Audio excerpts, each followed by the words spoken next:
Buenas noches, bienvenidos a una nueva edición de La Bitácora, un programa de contenido político, social y cultural de Popular Televisión Galicia. Hoy es lunes 14 de mayo de 2012. Nos acompaña a la mesa de trabajo doña Pilar Enjamio. Es psicóloga, especialista en el tratamiento de víctimas de violencia doméstica. ¿Qué tal, doña Pilar? Hola, buenas noches tardes, y muchas gracias.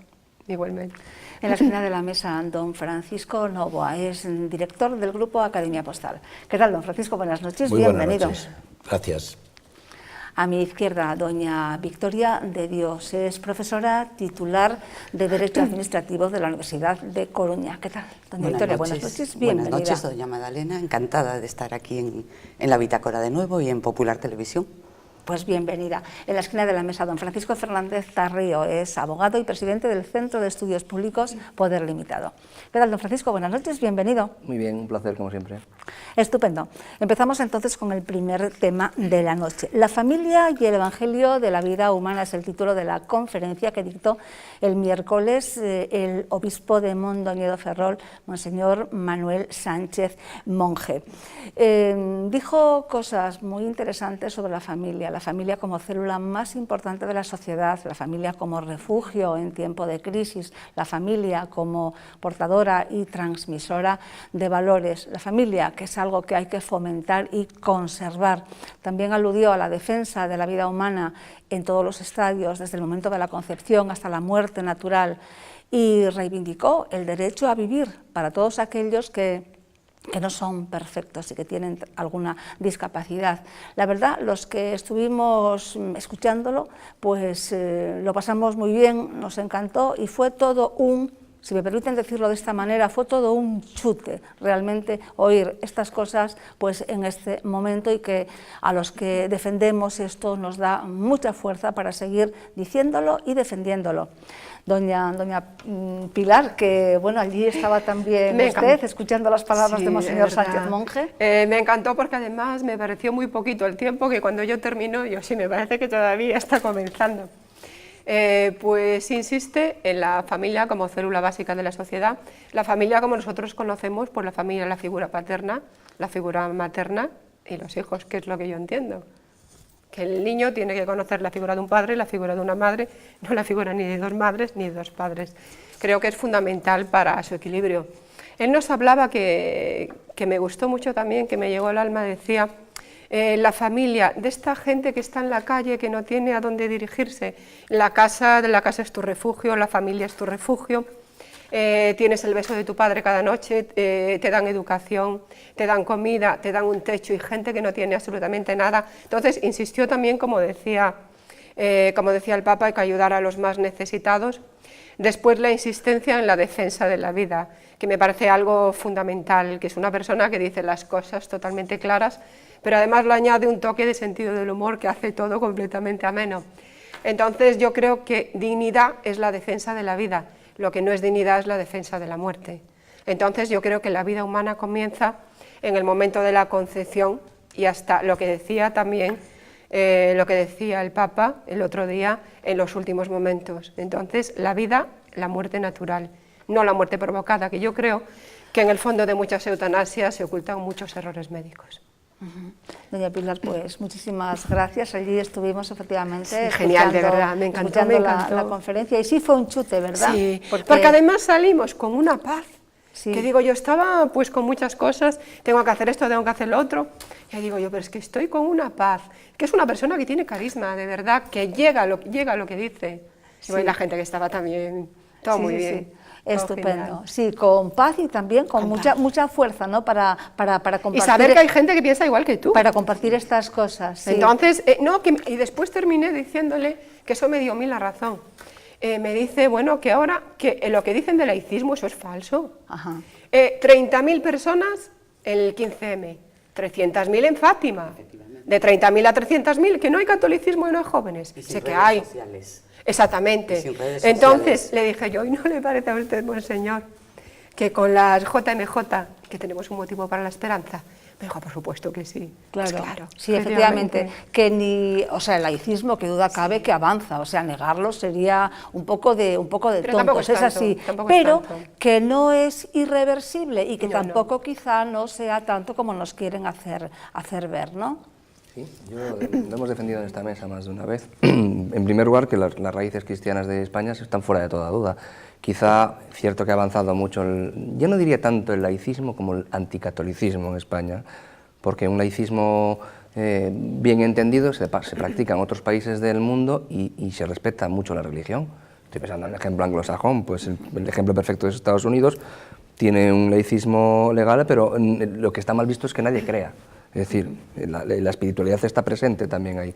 Entonces, aquí en España ha habido lo que es un gran anticatolicismo y una gran lucha contra la Iglesia por lo que representa el fomento de la vida, la defensa de la vida, el fomento de la familia, porque aparte de ser un núcleo de refugio, que estoy absolutamente de acuerdo, y en tiempos de crisis ya ni les cuento, quizá la paz social en España o la no conflictividad social en España en relación a otros países venga por nuestra raíz cristiana, nuestro concepto de familia.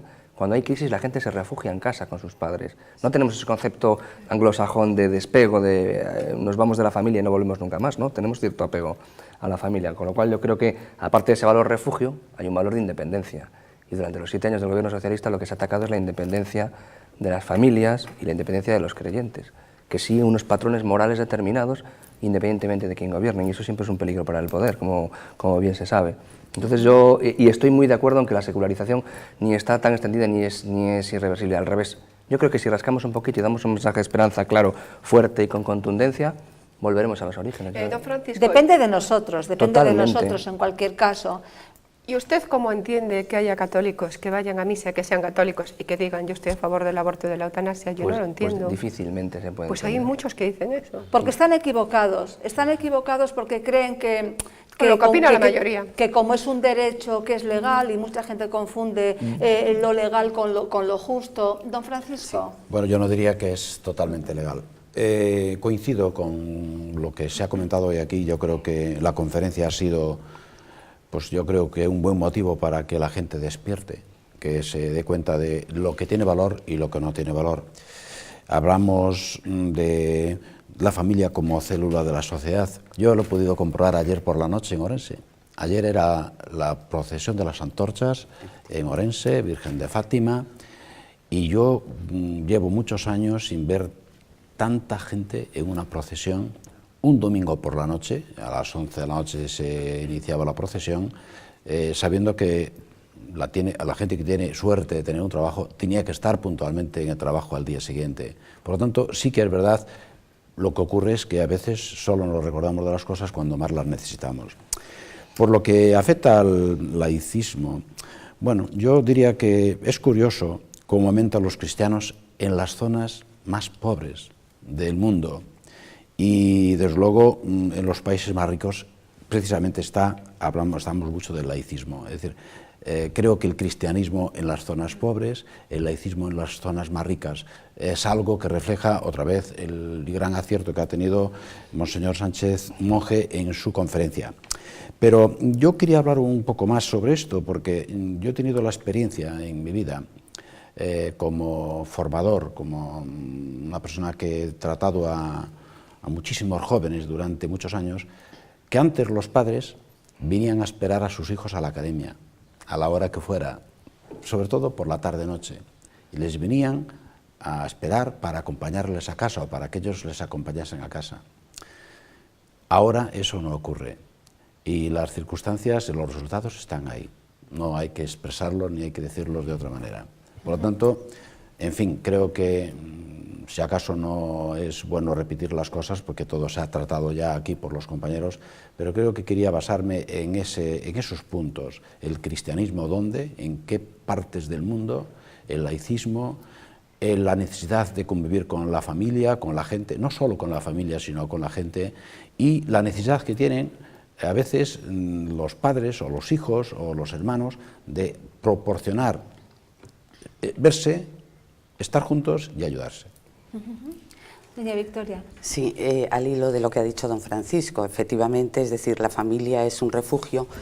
Comentaba que actualmente los padres no van a recoger a los hijos a la academia. Me ha llamado mucho la atención y posiblemente un tema que siempre me ha preocupado es, digamos, el trasvase, podríamos decir, de la educación al Estado. Es decir, la familia, que es el refugio de los hijos, sin embargo, ¿qué es lo que ha ocurrido? que la educación ha sido recibida, es decir, por el Estado de tal forma que la familia ya no tiene casi, digamos, poder de disposición sobre la educación de los hijos. Donde se forman los hijos, donde se les educa es en la familia. Los niños hoy en día casi han sido expropiados por el Estado. Es lo que ocurrió con la educación para la ciudadanía.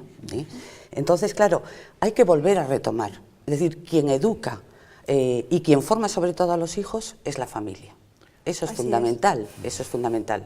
Y luego quisiera recordar, como decía doña Pilar, hablaba de que la conferencia le produjo mucha paz. Qué importante es eso. ¿Dónde está la felicidad hoy en día? ¿Dónde está la felicidad? Posiblemente estamos enfocando mal las cosas.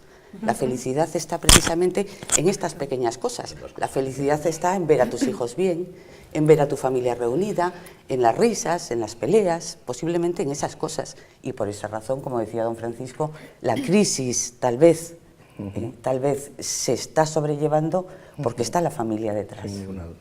Contamos, señor Sánchez Monje, pues algunas cosas, algunas vivencias realmente, ¿no? Por ejemplo, dijo que a sus padres que los habían cuidado hasta el final en casa. Incluso dijo que sus padres no querían tanatorio y que los habían velado en casa. Y también contó la historia de una familia que tenían un niño, un chico, con parálisis cerebral, que les habían dicho que moriría, bueno, pues prematuramente, duró hasta los 23 años y cuando ese niño murió, un niño que prácticamente pues no hablaba, bueno, como son estos chicos que tienen estas minusvalías, ¿no? estas desventajas, digamos, la familia tuvo que ser asistida, tratada psicológicamente, un miembro tras otro. Y bueno, pues esto realmente en un momento como el que vivimos hoy, pues esto, como él decía, esto hay que contarlo alguna vez. Y una cosa que también me gustó es que decía que cuando él era profesor de religión y él hablaba del aborto, que les ponía a los chicos el vídeo del doctor Nathanson. Y bueno, pues esto es todo, esto sí que es progresismo. Sí, no, una última cosa antes de pasar a otro tema. Sí, no, es que yo hablaba antes, que me acuerdo de mi padre, o sea, que estamos hablando de la felicidad, que entonces me contaba una historia de que había un rey que decía, vete por todo el mundo a buscar la camisa del hombre feliz, y el hombre feliz no tenía camisa. No tenía camisa. Entonces, que la felicidad la dan los valores, no lo material. Claro. Los valores. Bien, pues seguiremos hablando de todo esto porque efectivamente esto es una pequeña pincelada, pero todo esto queda abierto y continuaremos hablando de esto. Nada más que efectivamente que le agradecemos a Monseñor Sánchez Monje, como siempre, el haber tenido pues estas palabras tan importantes para Santiago, que la conferencia tuvo lugar en el Instituto Teológico de Santiago el miércoles. Bien, vamos con el segundo de los temas. Ana Pastor visitó Orense y con el presidente Núñez Feijóo y el consejero de Infraestructuras firmaron un convenio para la rehabilitación de viviendas en restauración, en rehabilitación de viviendas en 31 ayuntamientos de toda Galicia, que para esto se habilitará una partida de 44,6 millones. Bueno, hablaron de otras cosas, luego hubo unas preguntas de los periodistas, se le preguntó sobre la viabilidad de los aeropuertos gallegos. A este tema ella recordó la tremenda deuda que tiene AENA. También le pidieron que hablara sobre los plazos del AVE, no concretó, aunque dijo que sí, que desde Madrid que tenían voluntad de seguir y poder cumplir con los plazos previstos. Don Francisco. Bueno, desde luego no tengo más que alegrarme de que se preocupe de la vivienda en Galicia, pero le diría a nuestra ministra Ana Pastor que habría que pensar en ese gran número de viviendas que están siendo nuevas. Paramos. Mira, ¿están saliendo las colas todavía de la 1? Ah, bueno, como no veía lo de Ana Pastor, ya, vale, pues entonces empieza con Novoa.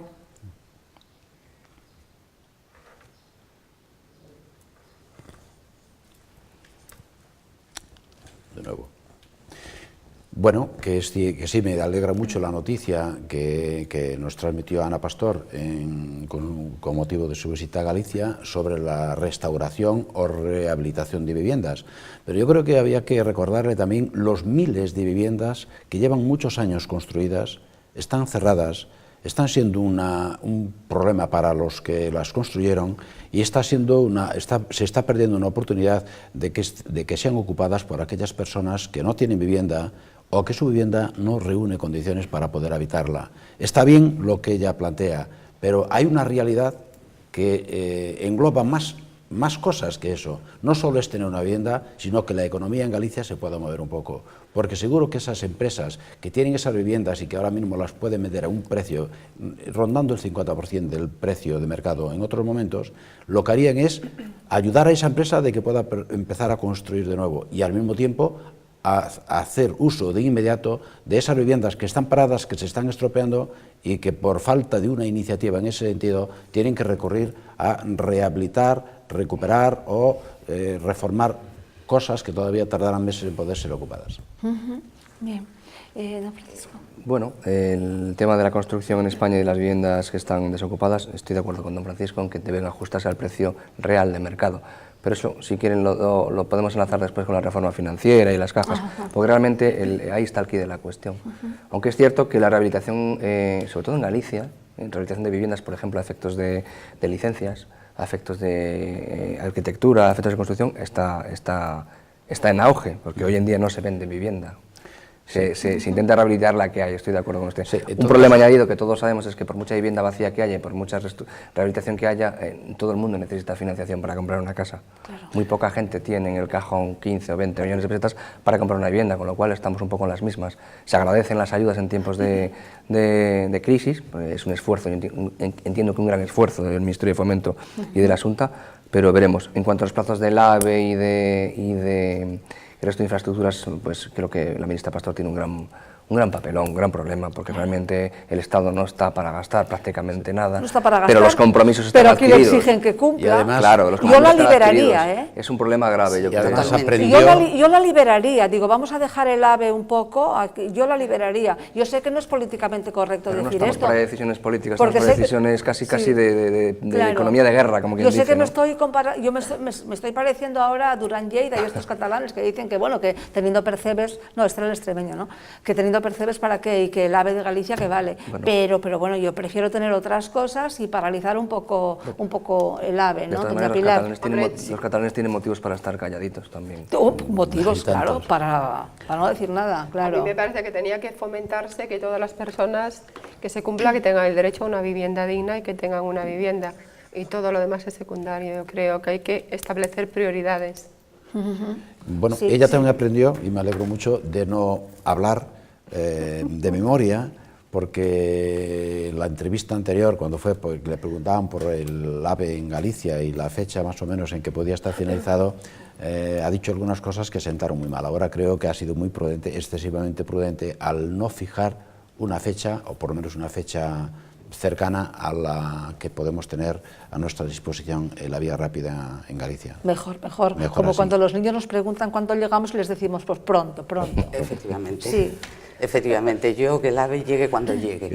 Es decir, cuando llegue, ¿para qué vamos a estar poniendo fechas que se han ido? Tampoco es una prioridad hoy en este momento. No. Lo es, hoy, la necesitamos, pero hay otras cosas que están una prioridad antes. Por lo de la obra pública y tal, ¿no? Por el trabajo, por esto, pero yo sí. La prioridad son los casi 5,5 millones, ¿no? De parados. Esa es la prioridad, las familias que están sufriendo y en relación con el tema de la rehabilitación de viviendas, comentábamos antes el anteproyecto que ha pasado casi desapercibido, ¿verdad? Cierto. Y yo creo que, no iba a decir por una vez, pero bueno, parece que el gobierno en esto ha adoptado medidas, digamos, ordenadas, porque últimamente, con tanto decreto ley, parece que esa urgencia que conlleva el decreto ley son medidas apresuradas, cuando no lo es. No. Pero el viernes se aprobó un anteproyecto de ley para modificar la ley de arrendamientos. Exacto, urbanos. Sí, esto lo tocamos después cuando hablemos de lo del viernes, si le parece. Pues está bien. Tenemos las palabras aunque ya sé que son pues muy escasas, las palabras de doña Ana Pastor.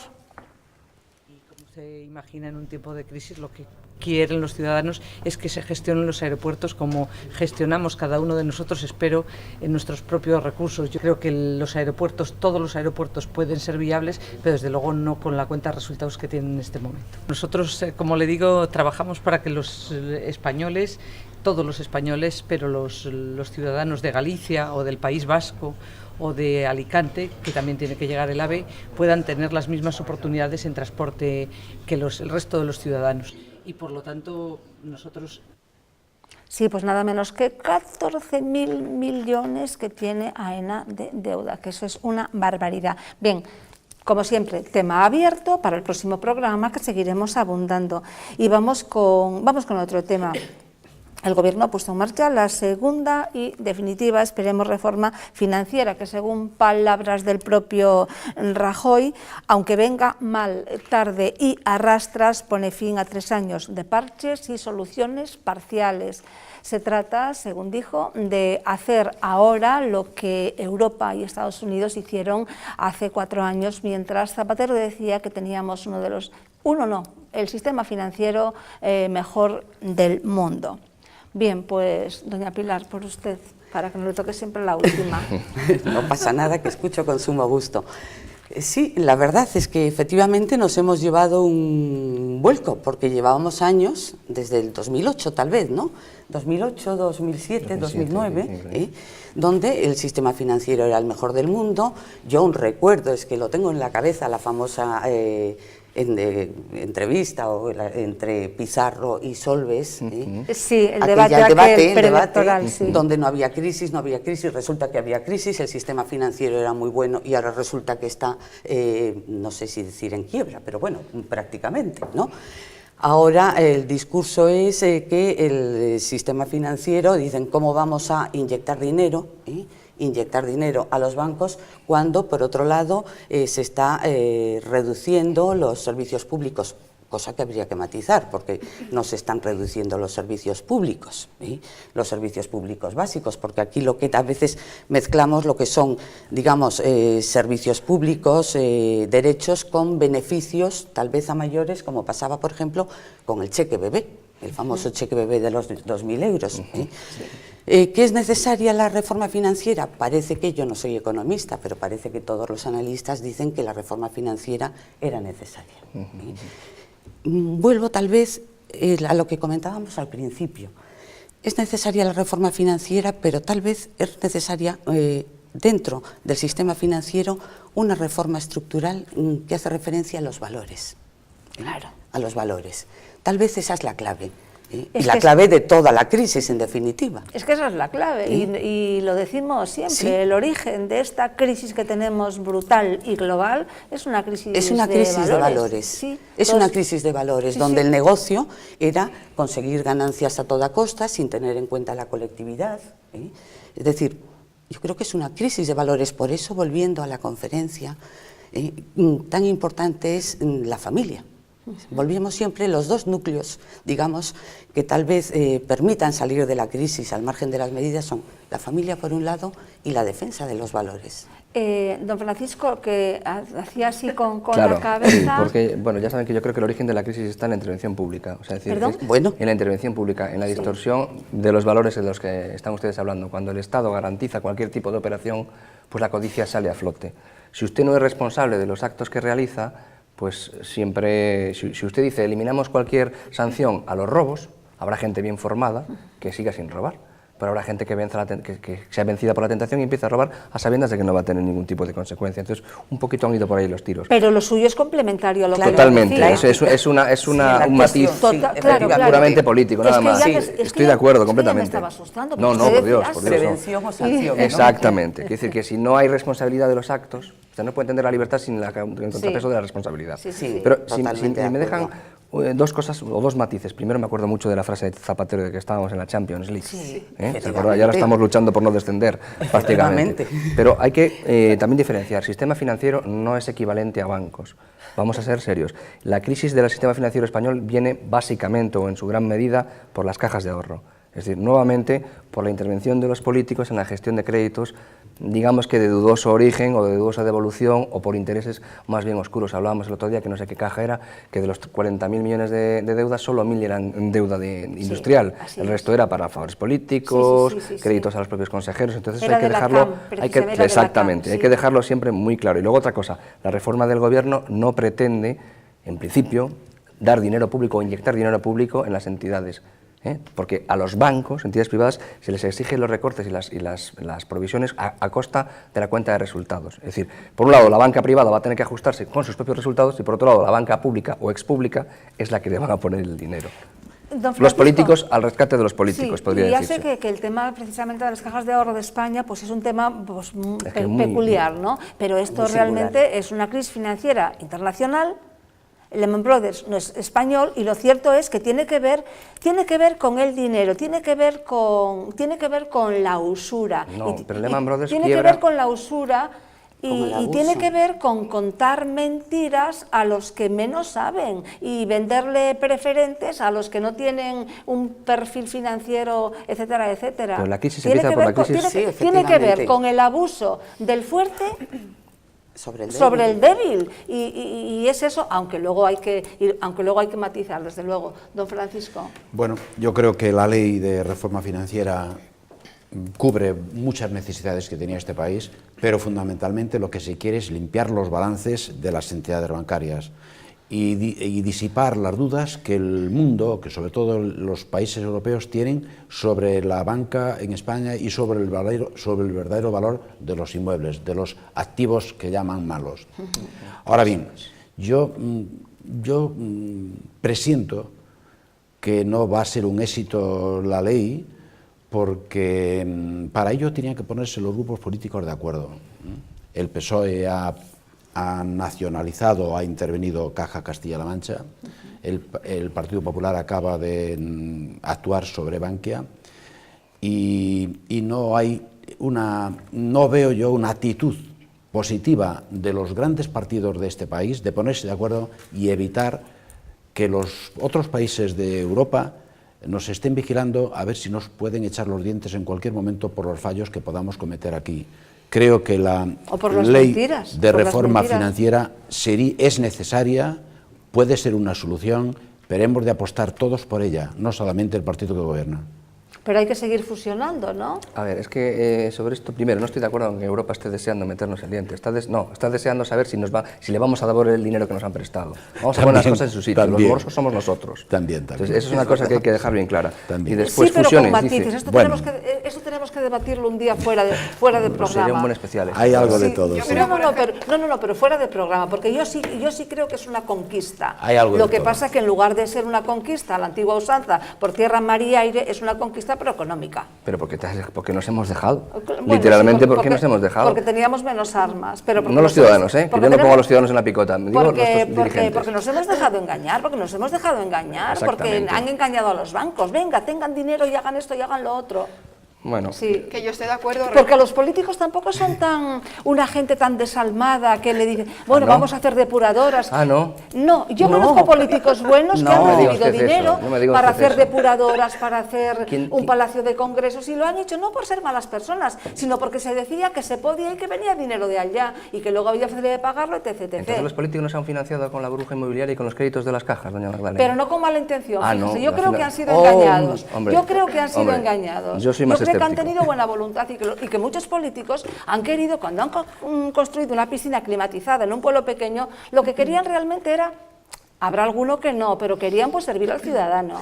La idea de servicio. Yo creo que no. Yo creo que en la gran mayoría de las veces lo que se buscaba, y no pongo nombres para no incurrir en ningún tipo de responsabilidad, lo que se buscaba es la comisión y el porcentaje. Tanto para ti, tanto para mí, ¿no? Tenemos ejemplos palmarios, desde Caja Castilla-La Mancha por poner el lado del PSOE, hasta Bancaja por poner el lado del PP, hasta el 3% de Cataluña, hasta el PER y los ERES de Andalucía. Hombre, es evidente.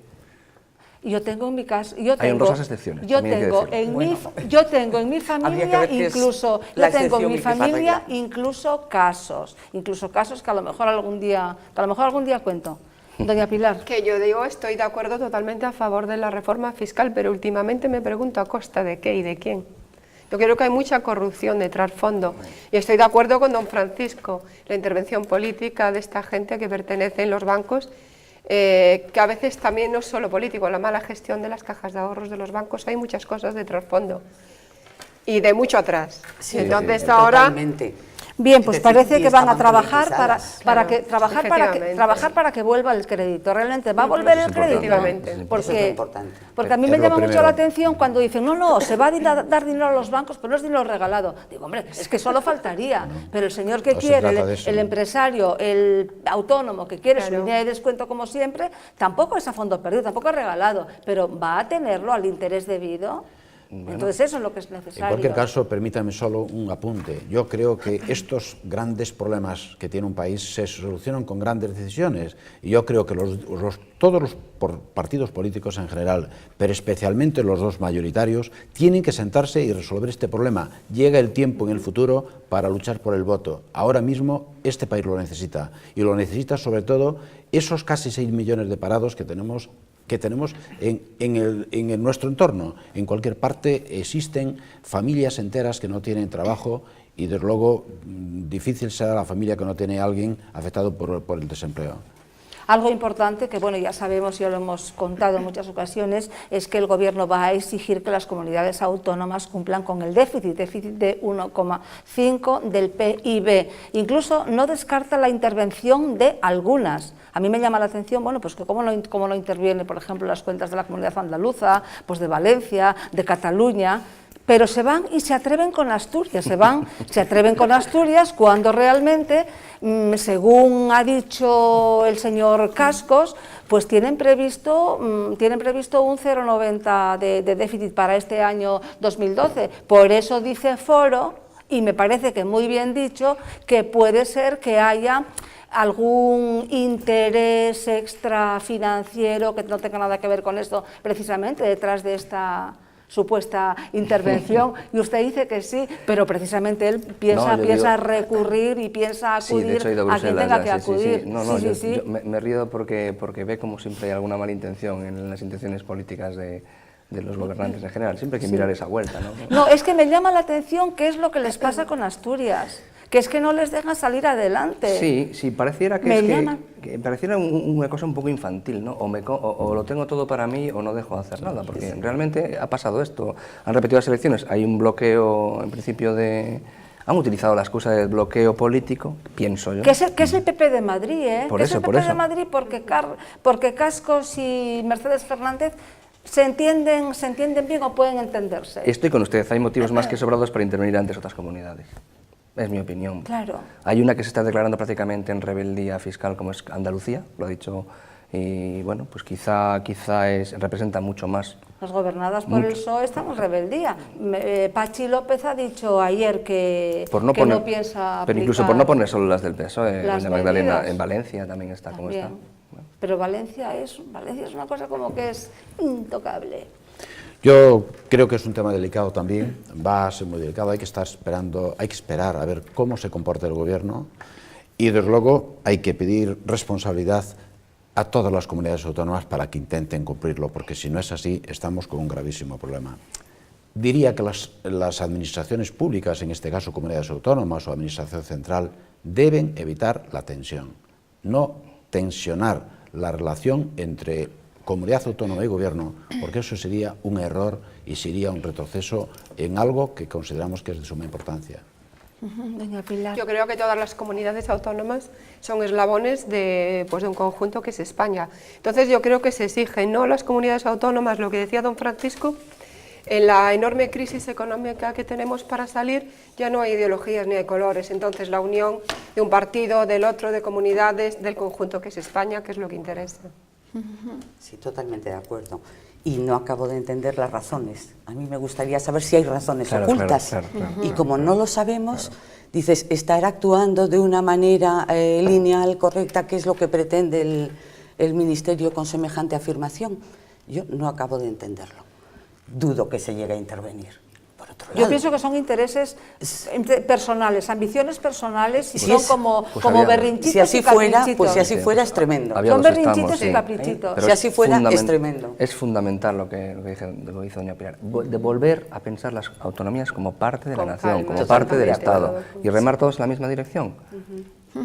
Eso es Así básico es. para salir de la crisis, creo.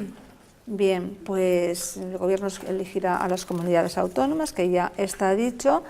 Volvemos con el Papa. El Papa recuerda en su visita a Arezzo, en la Toscana, la importancia de la solidaridad y la caridad en época de crisis. Oímos sus palabras, traducidas al castellano. Al tempo stesso, mediante Maria, invochiamo da Dio il conforto morale perché la comunità aretina e l'Italia intera. Invocamos de Dios el consuelo moral para que la comunidad aretina e Italia entera reaccionen ante la tentación del desaliento y, volviendo a su tradición humanista, retomen con decisión el camino de la renovación espiritual y ética que puede conducir a un auténtico mejoramiento de la vida social y civil. Della vita sociale e civile. Bien, son palabras que tienen que servir para la reflexión y para la meditación. Excelente la voz de Javi Romero, nuestro presentador y director de informativo. Qué voz bonita tiene, ¿no? Sí, así es, doña Pilar, que no quiero dejarla para la Pues última. bueno, no, es que me encanta, de verdad, porque son temas que a mí me educaron en una concepción humanista de la vida. En psicología también tengo una concepción humanista. Entonces sí me gustó mucho que el Papa dice en contra de la cultura de lo efímero, que es decir, lo material no llena, entonces lo que te llena son unos valores trascendentes, humanitarios, y yo creo que es un auténtico líder carismático, es un jefe de Estado, y creo que en las situaciones malas de la historia siempre estuvo la Iglesia, quiera negar lo que quiera negar en otros ámbitos. Yo vi en Tanzania el otro día de la gran labor de Cáritas, la gran labor de la Iglesia. Cuando una madre muere, el padre rechaza a los hijos. Entonces quedan abandonados, de ahí redes de prostitución, otras cosas, quedan abandonados en la calle porque no tienen ese calor familiar, no tienen a la familia. Cáritas se los da a una familia, Cáritas les da medicinas, les da alimentación. Entonces yo insisto en que el mensaje del Papa va a llegar no solo a muchos jóvenes, va a llegar a mucha gente, porque es un mensaje como de un líder político, no solo cristiano. Está en la base de todo fundamento social, de toda política, la humanidad y la solidaridad entre todos. Entonces me parece imprescindible. Yo cojo el testigo, lo que dijo doña Pilar, y quiero decir, ya que ha nombrado Cáritas, que por favor que aprovechen para poner la X en la casilla de la Iglesia. Ese dinerito sabemos para lo que es, para atender a los necesitados. Don Francisco. Me viene a la memoria un informe, una noticia que salió hace 3 días sobre la labor de Cáritas en Lorca, por ejemplo. Fantástica, o sea, en muchos aspectos muy por encima de la labor del Estado propiamente dicha, creando incluso consiguiendo empleo a mucha gente. O sea, que eso es algo, por eso la cruz es tan importante y siempre... A un coste mucho menor. Exacto. Efectivamente. Exacto. Porque lo que cuesta, es Hace decir, un lo que le cuesta... supermercado Cáritas, solidario, que es lo que hace, sí, ¿no?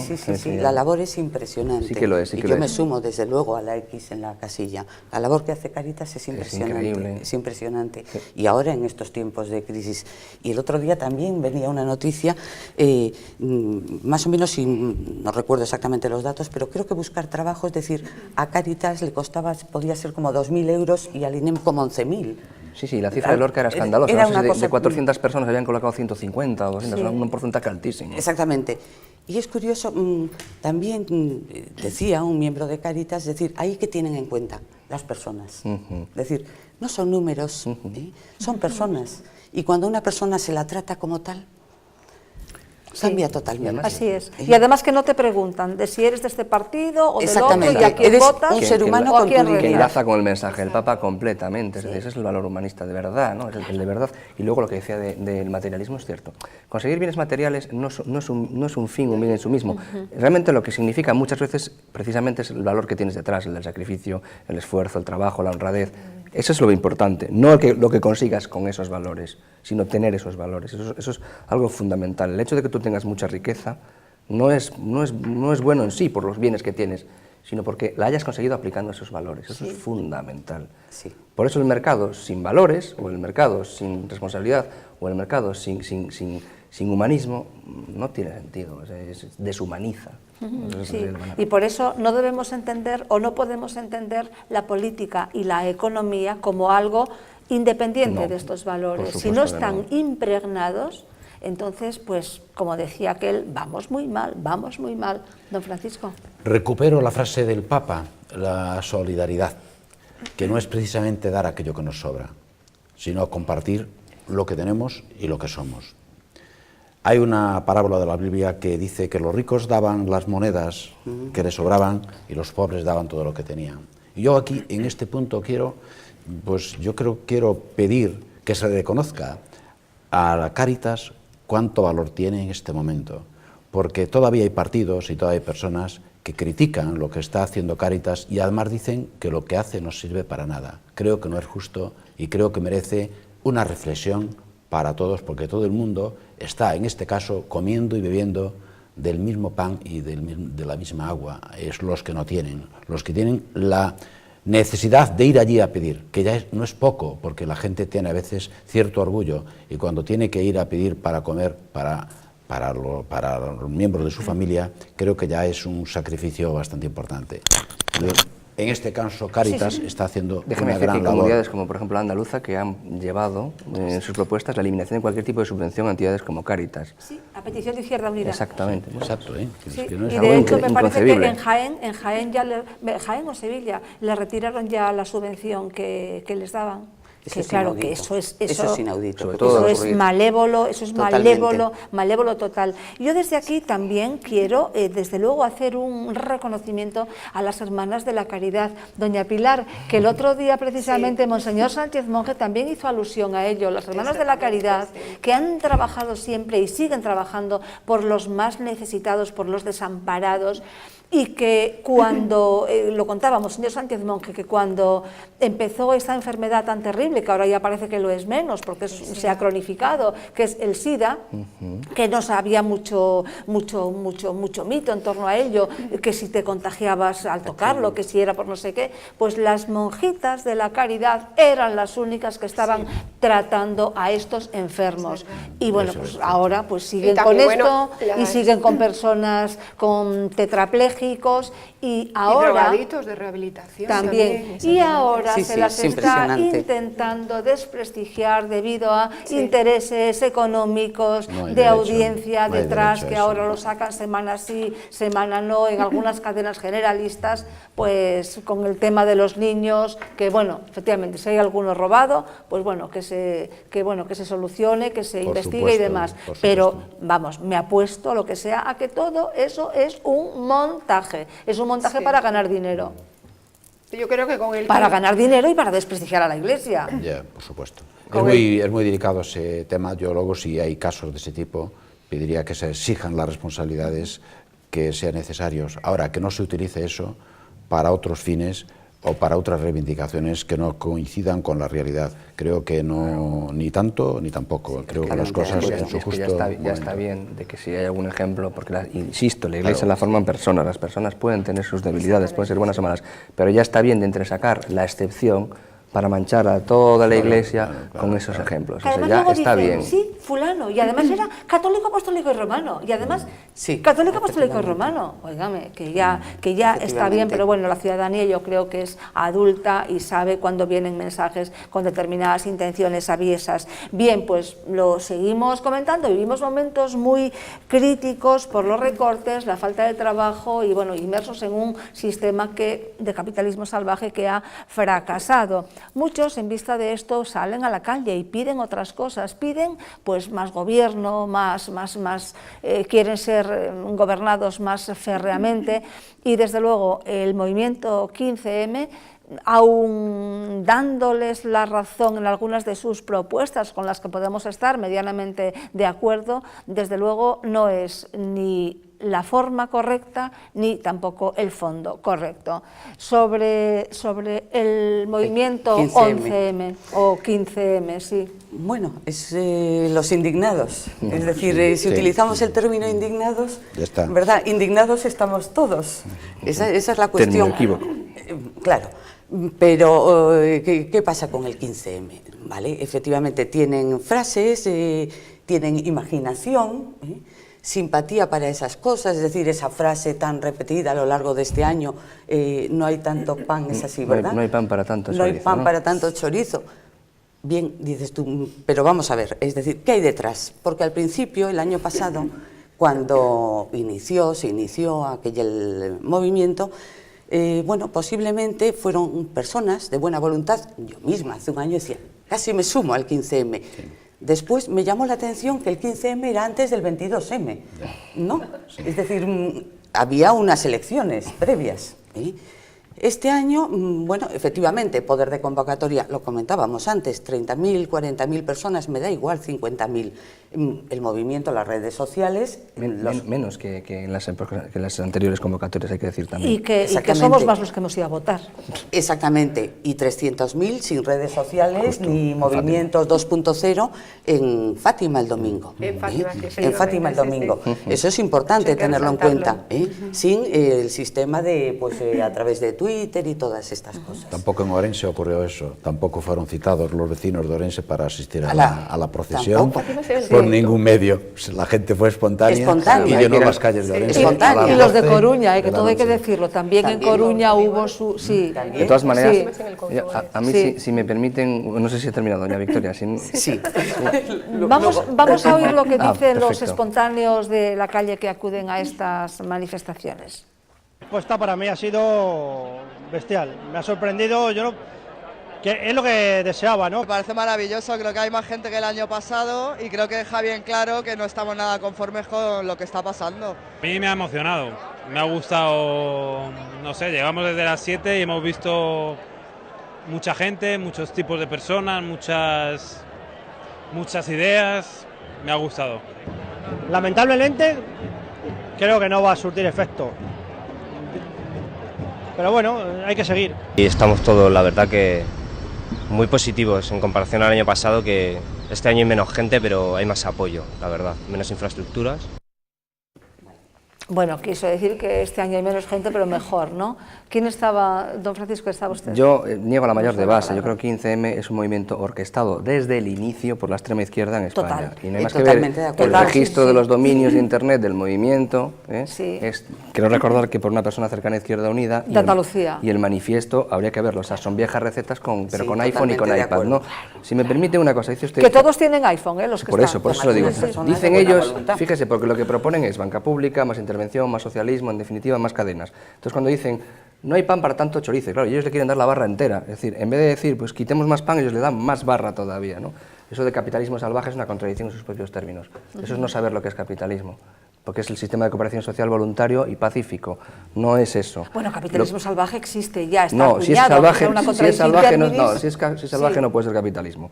Pero de todas maneras, insisto, piden aplicar más políticas todavía más socialistas, o sea, aplicar todavía más cerrojazo a la libertad, cuando es lo que nos ha llevado hasta aquí. A mí, en cierta manera, me da pena, porque hay chicos que no están lo suficientemente formados y no se dan cuenta. Yo les voy a poner algunas de las asambleas que se formaron ese día. Había una que era Asamblea de Feminismo, y digo textualmente, Transmaricabollo, por ejemplo, ¿no? Una de las que había. Otro era, ¿de verdad? ¿Eso era serio? Otro era la presentación del Tribunal Ciudadano de Justicia, Tribunal Popular. Todos sabemos cómo son los tribunales populares, ¿no? Para linchar y eso, ¿no? Y luego hay otros que ya no voy a reproducir porque me parecen un poco obscenos, ¿no? Y algunos dicen que se pueden hacer incluso microasambleas unipersonales, que supongo que será reunirse consigo mismo. Entonces, me parece un acto un poco bien folclórico, juvenil, pero a efectos prácticos nulo y sobre todo que agita ciertas viejas ideas que deberíamos aparcar ya en un rincón. Si uno se indigna contra los políticos no le puede pedir más poder. Y yo lo que digo es lo siguiente, queridos del 15M o de cualquier movimiento, vayan ustedes, regístrense, constituyan partido político, plataforma o lo que sea, busquen en Ferraz, en Génova o donde sea su piso, su eso, hagan ahí su política, sus idearios, etcétera, ¿no? Lo que pasa es que no nos invaden calles y plazas. Porque desde luego, y no sé, habría que reformar la ley en este sentido, ¿no? Porque no pueden hacer nada porque... Yo creí que tenía que pedir permiso, pero no, solamente con comunicarlo ya es suficiente. Sí, es cierto, si no hay una negativa por parte de la administración. Que se cambie la ley. De todas maneras, hay que, con todo lo crítico que soy yo con el movimiento, ciertamente lo que usted dice que deberían hacer no es fácil hacerlo en España, porque una de las reformas pendientes precisamente es la ley electoral. No es nada fácil montar un partido en España, ni por porcentajes ni por apoyos. Otros lo han hecho. Bueno. Otros lo han hecho. Sí, Miren pero bueno, que aquí. es una reivindicación justa, esa sí que es verdad, que Sí. se amplíe eso, que se pueda uno formar partidos políticos, que no requieras un 5%, que no requieras ciertos avales que te Óigame, ponen. todos estos que están ahí, si son 30, 40, 50, venga, que se anote que no. Lo que pasa es que cada uno quiere su partido. Lo que pasa es que cada uno quiere el suyo. Pero es que en pleno siglo XXI pretender políticas asamblearias, doña Magdalena. No, ya, desde luego. Yo creo desde que es muy luego. importante, bueno, partiendo de la base que hay que respetar todas las ideas minoritarias y mayoritarias, yo creo que mi libertad Depende de lo que defiendan, ¿eh? Claro. No, que las escuchamos, quiero decir. Depende de lo que defiendan. Exactamente, Que hay pero por ahí vamos, que tienen un derecho a partido expresarse, pero... que quiere legalizar la pederastia, un partido alemán, que ya lleva Pero tiempo no me reivindicándolo. refiero que están indignados, bueno, cada uno. Pero que digo que la libertad de ellos termina donde empieza la del otro. Lo que yo no entiendo, que sí que se manifiesten, pero por ejemplo en la zona de Sol y de Carmen, Sí. que la gente tiene que abrir y decía un comerciante, yo doy trabajo y yo trabajo, si no, no puedo comer. Yo doy trabajo y no pueden estar paralizando la vida de un país. Porque no Entonces, tanto efecto del 15M, yo no veo tanto efecto. Ganó un partido mayoritariamente. Ganó porque quisieron. Entonces no veo tanto efecto. Si le votamos al Partido Popular fue porque quisimos. Don Francisco. No, yo he visto un resumen de las conclusiones que han sacado los chicos estos y mayores, que hay de todo tipo, como son modificar la ley electoral, derogar la ley del aborto, fíjense bien, derogar la ley del aborto, cerrar las cuentas de Bankia, movilizaciones 17 de junio, aspirar a una ciudadanía global, expolio de la educación pública y todo eso. Yo puedo respetar estas conclusiones que han sacado los indignados este fin de semana, pero por ejemplo lo de Bankia, eso estará muy bien y los ricos quedarán muy contentos de lo que pase con Bankia, pero ¿y los pobres? ¿En qué situación van a quedar? Que vean el otro lado, como ya se dijo aquí, no solo lo que interesa a unos, sino lo que puede repercutir negativamente para otros. Y además lamento muchísimo que traten de que bajo la apariencia de querer arreglar un país y de querer solucionar los problemas que tenemos, estén cubriendo otras cosas y pidiendo otras cosas, como es el tema de la ley del aborto. Es decir, hay cosas que si se busca la oportunidad, entonces cualquiera de nosotros nos podemos indignar y salir a una plaza y decirlo. Tengo que respetar las conclusiones de ese grupo de personas, las respeto, porque seguramente muchas de ellas tienen cierta razón, pero vivimos en un país democrático. Hubo unas elecciones, se han elegido unas personas que son las que gobiernan, y eso es lo que hay que hacer, es decir, participar el sistema que tenemos en este momento, que es un procedimiento democrático, y buscar y poner en marcha otras iniciativas que puedan ser aceptadas por los ciudadanos. Don Francisco, decía que pedían derogar la ley del aborto. Claro. ¿Pero quién? Pero lo digo yo porque detrás de todo eso se esconde eso. Si me permiten... ¿Pero derogar la ley del aborto? Pero si había talleres, es decir, esta asamblea que les he leído hacía un taller sobre el aborto y sobre la muerte digna. Sí, algo así. Sí, pero no, entonces lo que piden es aborto libre, no, claro. no que se Claro, no derogar la ley. Y piden más, por más, y se piden más. Claro, y se quejan de banca y piden una banca pública. En fin, son contradictorios por completo. Sí, en ese sentido. Lo que quieren es, lógicamente, que continúe como estaba todo y que no se pueda buscar la normalidad en esa cosa tan importante para el ser humano. Bien, pues hay un ejemplo de lo que usted dice, que es el ejemplo italiano, que si quiere un día lo hablamos. Hay un partido en Italia, Movimiento 5 Estrellas, creo que se ha constituido un partido político. Sí. Es la tercera fuerza en Italia. Don Francisco, eso me parece bien. Y el gregario, el paria, el que se une a todas las manifestaciones y no tiene personalidad ni idea de nada, pero hace bulto. Sí, claro. Quiero decir, entonces no es lo que dice tampoco. Sí, sí, es cierto. Sí, no, que es cierto. Decía Salvador Sostres en El Mundo que se percibía el olor a cerveza y calimocho al entrar en la... Y a marihuana y a un montón de cosas, sí, efectivamente. Y una noche de verano. Sí, y es verdad que cuando dicen los malintencionados que sí, que se va a ligar y el bocata y todo eso, pues bueno, pues sí es verdad, ¿no? Que efectivamente, que hay algunas cosas con las que no estamos de acuerdo y que indignados en esta mesa estamos todos. Y si no estuviéramos tan indignados no haríamos esta tertulia, porque aquí en definitiva lo que estamos haciendo es pues reivindicando un mundo mejor y haciendo crítica de lo que no nos gusta de la política o que consideramos que debe ser de otra manera, ¿no? Bien, pues un año más celebramos el Día das Letras Galegas, este año dedicado a Valentín Paz Andrade, amigo de los marineros. Leí de él que pasó 15 días en la cárcel durante la dictadura de Primo de Rivera por defender el tren de Vigo a la frontera francesa. Fue abogado, periodista, empresario, político y poeta. Bien, pues, ¿qué les parece a ustedes que un año más, celebramos el Día de las Letras Gallegas? ¿Qué les parece que haya que escribir en gallego? Don Francisco, usted me lo reservo porque este es el broche. A usted me lo reservo para después, ¿vale? Doña Pilar. A mí me parece una tontería. El otro día sí cometí un error porque me entrevistaron en una televisión y yo no sé, lo primero que me vino a la mente es decir, yo soy española. Digo yo, ¿qué dije? Quiero decir, bueno, el Día de las Letras Galegas, autores gallegos los hay siempre, y no solo un día, quiero decir.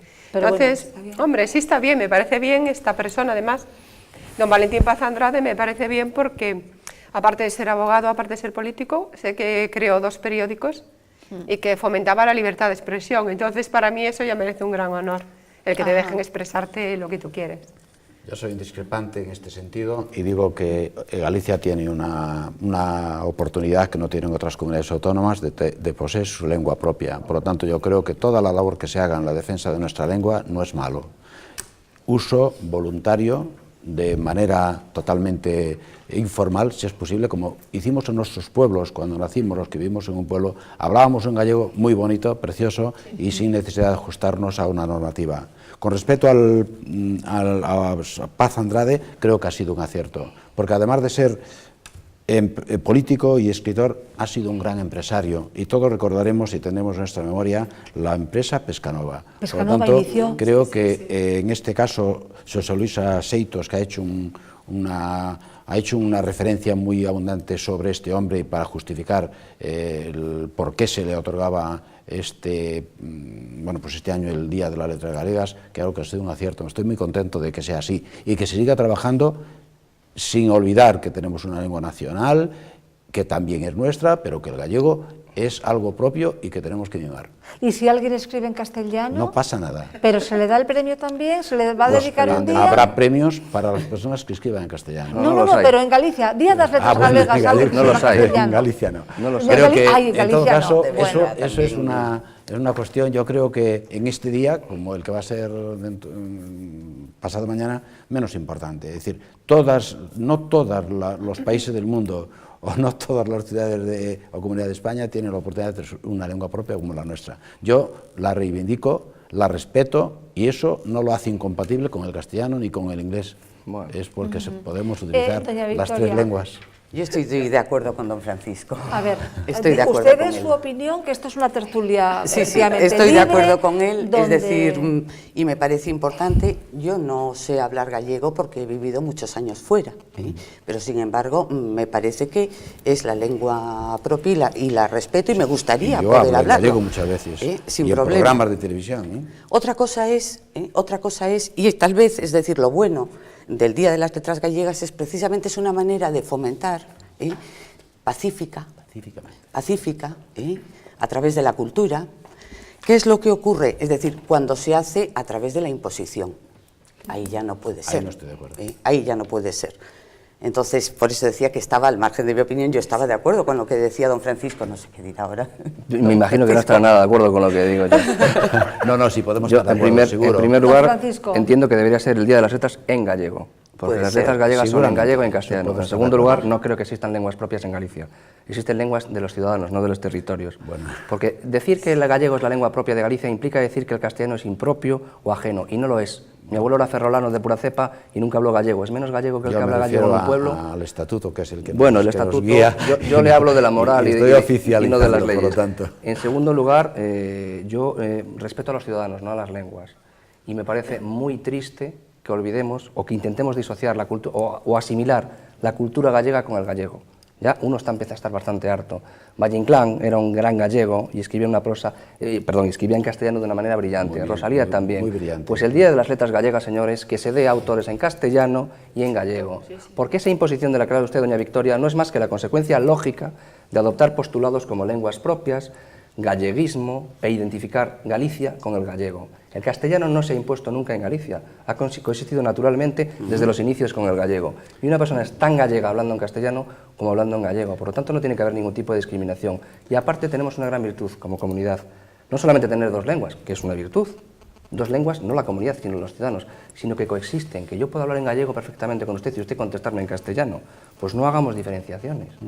El Día de las Letras gallegas debería ser el Día de las Letras de los gallegos, en gallego y en castellano. Bien, pero no le piden en absoluto la defensa. Por cierto, Día de las Letras gallegas, que empezó a funcionar en época bastante preconstitucional, lo digo por aquellos adalides del nacionalismo, ¿no? Sí, es condicio sine qua non ser nacionalista o ser pro galleguista y de izquierdas para... No. Me encantan las personas que no siendo gallegos hablan gallego porque lo hablan con un gusto excepcional. Precisamente ahí está el valor de poder utilizar la lengua sin ser gallegos, como podemos utilizar el inglés sin haber nacido en Inglaterra. A mí también me encanta ver a gallegos que hablan en castellano perfectamente. Sí. Pues sí, creo que claro que sí, si es que es verdad. Y lo que usted dice de la izquierda es muy importante, porque yo entiendo, esto es una crítica que siempre he hecho y no me voy a esconder ahora. Creo que el galleguismo en su día, en el centro derecha gallego, se adoptó como estrategia, es decir, para que no surgiese en Galicia un partido nacionalista en el espectro de la derecha, tipo Convergencia y Unión o parecido, y ha acabado siendo un principio. Entonces yo creo que hay una diferencia muy difusa entre el término galleguismo y el término nacionalismo. Yo prefiero una Galicia bilingüe y libre, que cada cual hable y se exprese en lo que quieran. Mis abuelos no tenían ley de normalización lingüística y nunca perdieron el conocimiento del gallego. Tiene que haber para gustos para todo. Yo, por ejemplo, me gusta mucho hablar de ourensanía. Por lo tanto, no creo que eso sea malo para Ourense ni para el resto de España. Sí, no, no es incompatible, no es incompatible. Además es cierto que usted siempre que viene aquí siempre habla de Ourense y siempre habla de ourensanía. Claro que le preguntaba, cuando entrevistamos a don Leonardo Lemos, llevaba 2 meses, y entonces yo le pregunté, don Leonardo, ¿le han contado ya lo que es la ourensanía? Y ya lo sabía, ¿verdad? Ya lo sabía, por supuesto, y además porque tenemos un obispo y además está inmerso. Sí, ¿verdad? Muy inteligente, muy trabajador. Muy activo, muy dispuesto. Con mucha energía, ¿verdad? Tiene una energía que me pone nervioso. Sí, es tremendo. Sí, tiene una capacidad de trabajo y de estar y de conocer que luego es lo que estábamos necesitando. Estuvo muy bien, eso tiene una energía que me pone nervioso. Sí, porque es que no para. Es imperativo, ¿no? Es imperativo, eso está bien. A propósito de, usted dijo Galicia bilingüe, quiero decir que Galicia bilingüe acaba de sacar una revista en papel también, ¿no? Sí, aunque principalmente estaba pensada, creo, ¿no? Sí. Para el formato digital. Que, por cierto, colabora en ella un contertulio de esta casa. Por eso, Alfonso de la Vega. Sí, y además, si me permite un momento solo... Que tiene un artículo que tenemos que debatirlo, porque no estoy nada de acuerdo con esas tesis que sostiene ahí. Que nunca he presumido de ello, pero tengo 180 libros publicados en gallego de formación reglada. Yo soy el autor. ¿Perdón? Soy el editor. Ajá. ¿Vale? Sí. 180 libros. Todos los libros de texto de educación reglada los tenemos hechos nosotros en una pequeña editorial que yo gestiono desde hace muchos años, compatibilizándolo con otras cosas. Que los tiene allí expuestos. Totalmente. Pues los ha visto usted el otro día. Los vi el otro día, está, que al entrar en la academia, postal, ahí, parte en Ourense, de ellos, pues están todos los libros puestos así en una vitrina. Los primeros libros en gallego de informática que existieron en Galicia los he publicado yo y mi gente, ¿no? Sí, don Francisco, que ya de paso, aunque lo entrevistaremos a este propósito, pues dentro de muy poquito, y esto no tiene nada que ver con el tema que estamos tratando, van a iniciar ustedes ahora en la Academia Postal en Ourense unos ciclos de informática homologados por la Xunta de Galicia. No, es otra cosa. Aprovecho y lo agradezco porque creo que mis compañeros se van a alegrar de lo que voy a decir. Academia Postal, que se le conoce mucho por lo que es preparación de oposiciones, hace otras cosas, ¿vale? Y entre otras cosas es que tenemos un centro de formación profesional. Centro de formación profesional, de formación reglada, en donde tenemos homologados por la Xunta de Galicia, bien dicho, pues 8 o 9 ciclos.